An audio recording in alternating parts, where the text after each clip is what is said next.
વઘારેલી ખીચડી બનાવું છું. તો એને માટે જોશે લીલી ડુંગળી, તુવેર દાળ, લસણ, મરચાં, બટેટા, મગ, ચોખા, ટમાટર અને વઘાર માટે જોશે રાઈ, જીરું, હળદર, મીઠું, ધાણા જીરું, આખા ધાણા વગેરે મસાલો જોશે. હવે કુકરમાં થોડું તેલ ગરમ મૂકીશું અને પછી વઘાર કરીશું.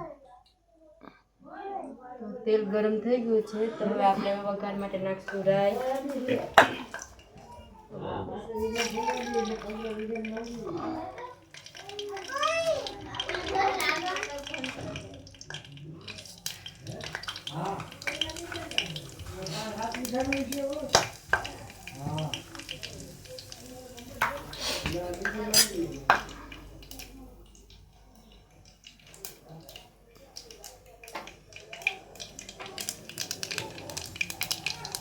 રાઈ અને જીરુંને થોડી વાર ઉકળવા દઈશું.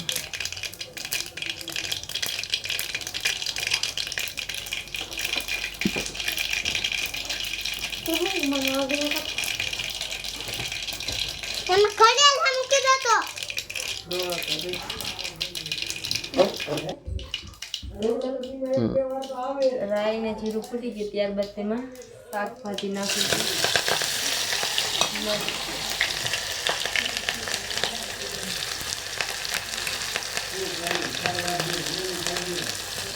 બટેટા, ટમેટા શાકભાજી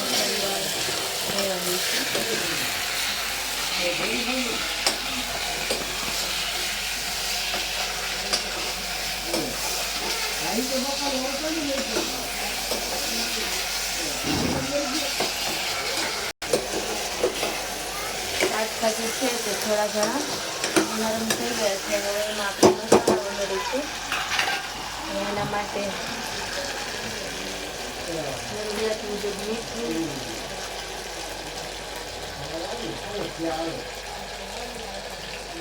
ધાણા જીરું,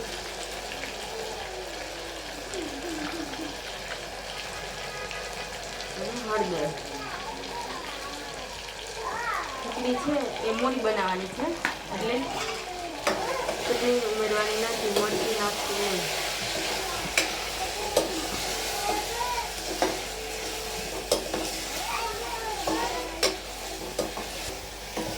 મસાલા છે થોડી વાર આમ હલાવતા રહેવાનું. મસાલો સરસ ભળી જાય એટલે પછી એમાંથી પાણી ઉમેરી દઈશું.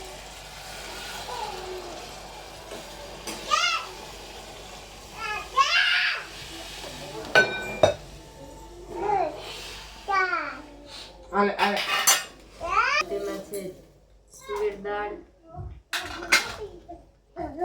મગ, ચોખા છે તે ધોઈને નાખવાના હતા, પણ મેં પહેલેથી જ ધોઈને રાખેલા હતા એટલે ચોખા પણ એમાં ઉમેરી દઉં છું.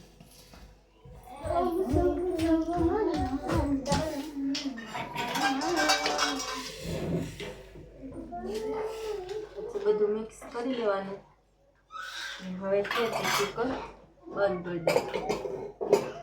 કુકર બંધ થયા બાદ 4 સીટી થવા દેવાની. 4 સીટી થયા બાદ આપણે ખીચડીને જોઈશું.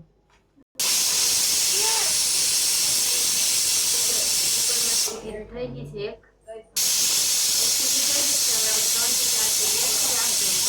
કુકર ખોલીને જોઈશું ખીચડી બની ગઈ કે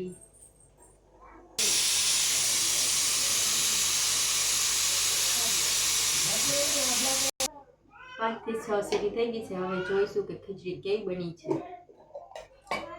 ખીચડી જો એકદમ સરસ બની ગઈ છે. હવે તેમાં દાણા નાખીશું, પણ દાણા ખતમ થઈ ગયા એટલે થોડાક જ છે, તો એ આપણે ઉપરથી નાખી દઈશું. ખીચડી છે તે હલાવી લઈશું. શાકભાજી હતા એ નીચે બેસી ગયા હતા. જો એકદમ સરસ ખીચડી થઈ ગઈ છે.